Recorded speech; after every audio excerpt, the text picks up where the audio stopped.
There's no denying Siberia's charm on the surface. The steampunk meets Art Nouveau world, its moody soundtrack, and that journey to the edge of the world premise all sound like the makings of a hidden gem. But sadly, playing Syberia in 2025 feels like unearthing a relic that should have stayed buried, maybe even burned.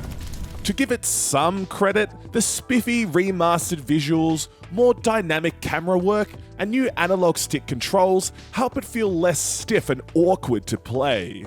Though what usually ends up happening is that the story and puzzles make things way too vague, often having you gallivant around like a headless chook, while protag Kate Walker tries her best to fumble along the plot.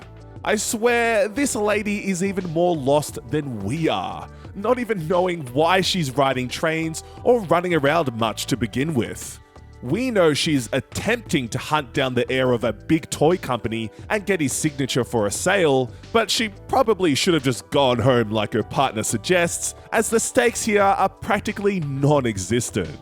The pacing is also egregiously bad. I can't count how many sections have you slowly jogging back and forth for minutes on end just so you can pick up an item or new piece of info.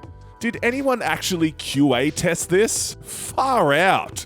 Then, down the road, you gotta sit through a 10-minute university lecture on mammoths as the game machine guns lore at you. And the whole time, the nearby students are all fast asleep.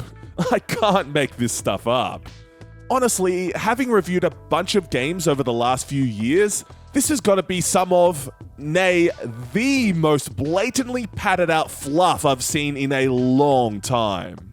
That being said, I am glad a few of the more infuriating puzzles have been enhanced or remixed a bit, like that one the OG fans despise in the factory. Because if the devs didn't, I would have hated this game even more.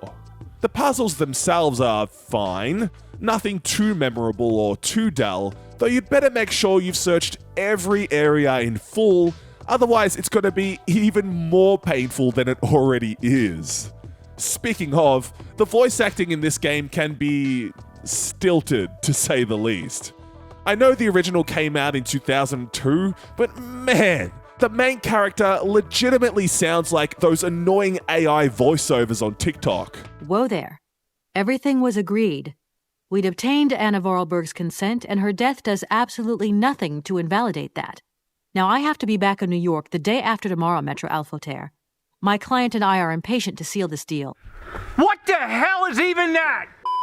What's even worse is that the original FMVs weren't remastered, resulting in enlarged scenes that have really yuck-looking textures. There are also a few moments that have a weird lack of sound design. Just take a listen.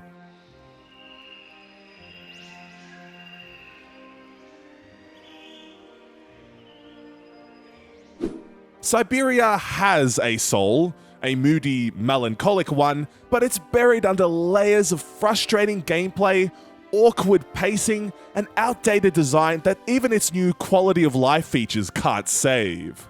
What should have been a journey of fun adventure and discovery instead feels like a museum tour where the guide forgot the script. Quite literally in this case.